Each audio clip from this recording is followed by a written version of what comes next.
Sweet, just checked into my room. Spent the past 3 nights in Pokhara. And the place I pointed out on the map yesterday, we're gonna get a bike and drive up to, spend the night, watch the sunrise, and let's find the bike.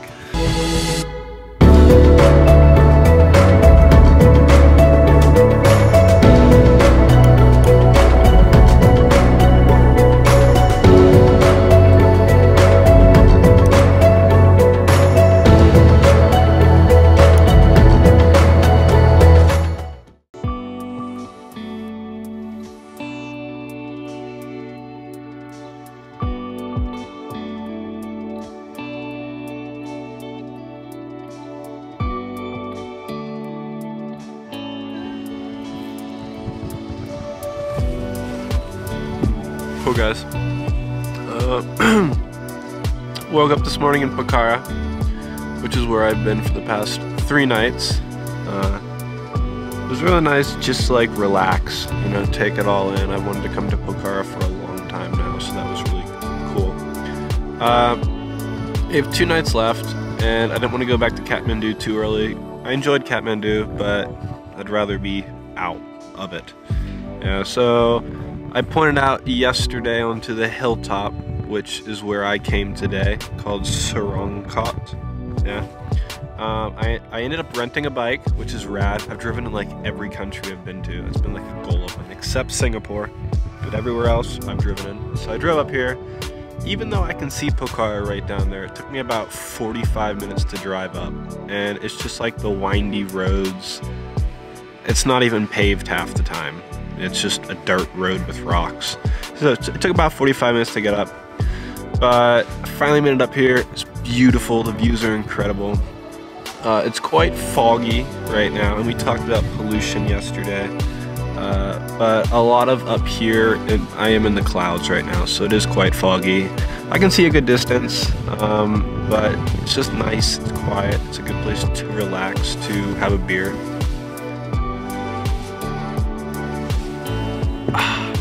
But hang out here for tonight. Hopefully see a sunrise tomorrow, maybe not. I take my drone up here for a bit, and then I'm on the 9 a.m. bus tomorrow back to Kathmandu. It's crazy. A bus will probably take me about 8 hours to get to Kathmandu, or a plane takes 20 minutes to get to Kathmandu. And it's just the roads are very narrow, traffic, not paved, so it takes a long time to go such a short distance. It's about 187 kilometers away, and in a vehicle it's 8 hours, on a plane it's 20 minutes, so big difference. Cool, let's have the rest of my beer and hang out. Let's see, I'm on top of the mountain now. Yesterday, turn around, we were down there, because here's the lake, and then you can't even see it on the camera. Right there is the World Peace Pagoda that we went to, but it's so foggy right now, it's hard to see.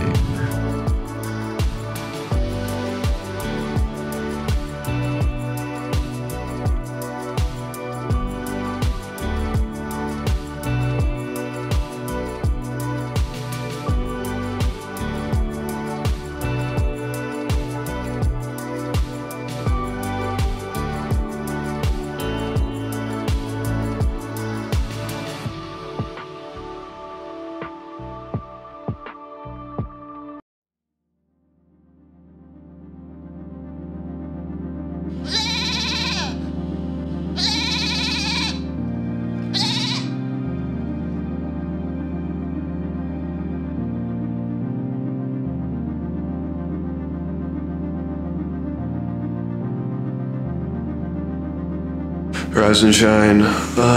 Just woke up kind of early. Sorry. I'm gonna pack up now, have some breakfast, have to drive back down. My bus leaves for Kathmandu at 9. It's about a 45-minute drive down, and it's 7 o'clock now. I think that sums it up. Let's ride.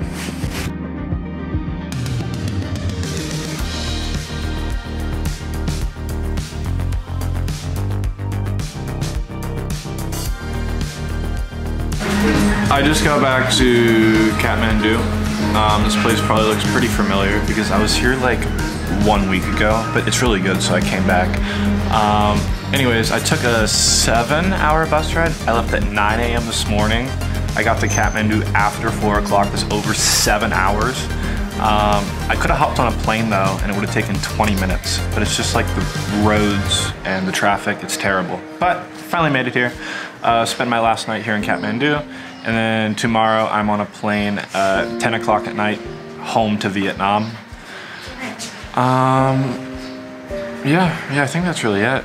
I don't know, I'm gonna try and put this all together and see what happens, but I have a lot of clips from the past week, 2 weeks, yeah, so trying to get them all together and edited, pain in the ass, especially here with the Wi-Fi.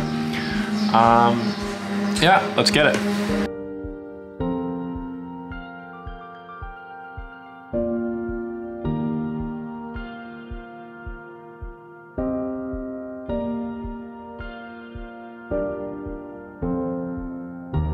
So I spent the last night in Yak Hostel. I didn't record too much last night after I got to the hostel, but I'll show you guys it today.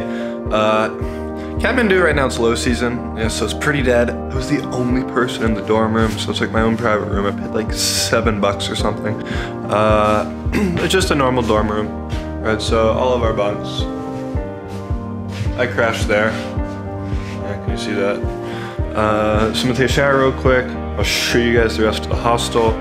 And then remembering my flight leaves at 10:30 tonight. So I'm gonna go around, I'll do a little shopping, grab lunch, and head to the airport. Yeah.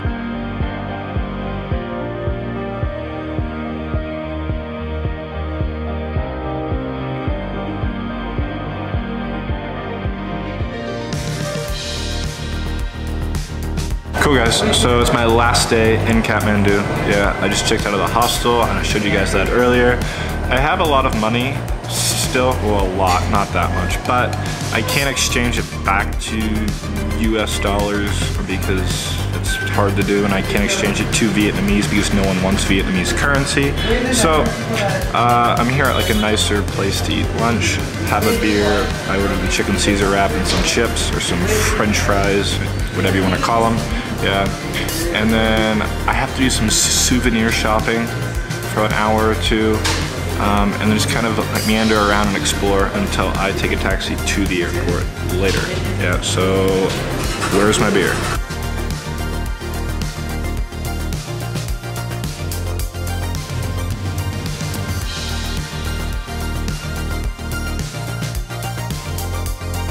So, after spending the past 10 days here, yeah, originally I had the budget of about $30 a day, which is pretty cheap, pretty good. That would include all your food, all your accommodation, all your transportation, etc. Yeah, you can get by here on $9 a night for your accommodation. That's hostels. Yeah, $10 a day for eating. It does not include alcohol. Alcohol is a bit expensive here. Yeah, so a bottle of this comes out to just under $4 US. Yeah, and about $10 a day for your transportation. And that all depends too if you're changing cities every day or if you're taking your time too. So I put $10 away for transportation a day. My breakdown, I spent a bit more than that. I splurged a bit more. I only had 10 days here. I'm on holiday from school. Right? So I spent about $40 to $45 a day. And upon arriving at the airport too, you automatically get a SIM card for your phone, which is 1,000 rupees, which converts to $8. Yeah. That gives you 12 gigabytes of 4G internet, and a taxi from the airport to downtown is a set price of 700 rupees, which it's like $5. It's not too bad. Yeah. So it can be done extremely cheap, or you can splurge a bit more, kind of like I'm doing right now, and spend a bit more. And a dollar here goes a long way. Thank you.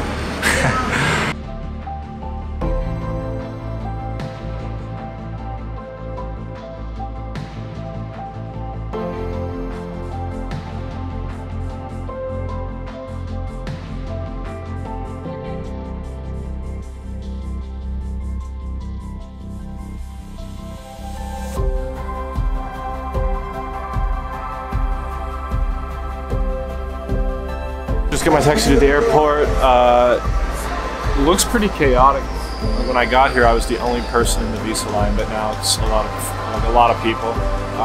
So gonna get checked in. I'm a bit early, but flights in Nepal either leave, well, they never leave early. They never do. But it could leave an hour late, so we'll see. Let's get through security.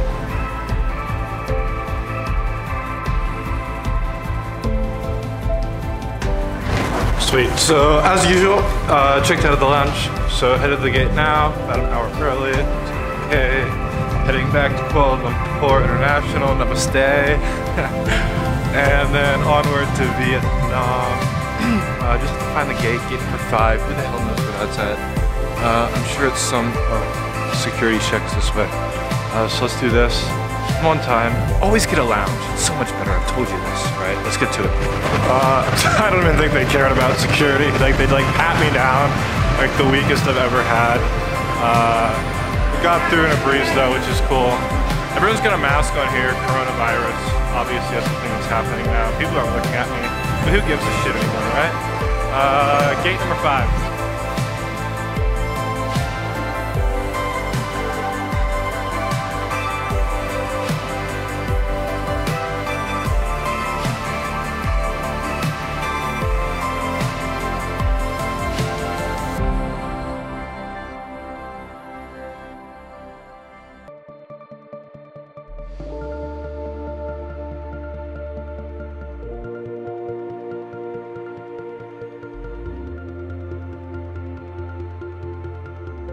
So there's nobody in the front rows, so I kind of moved up here, which is great because it's like premium economy. Yeah, I have the whole row to myself. I picked this up like in Nepal. Everyone wears it, including the men. So it's a scarf, keeps me warm. It's freaking cold here.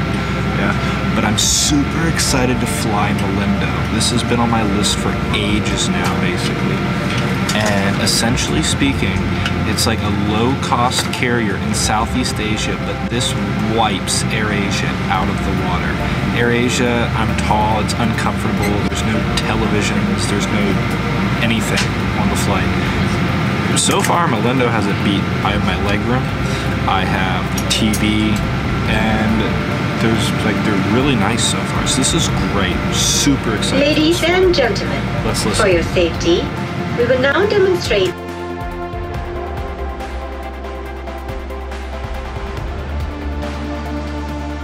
Landed in KL, it's kind of dumb.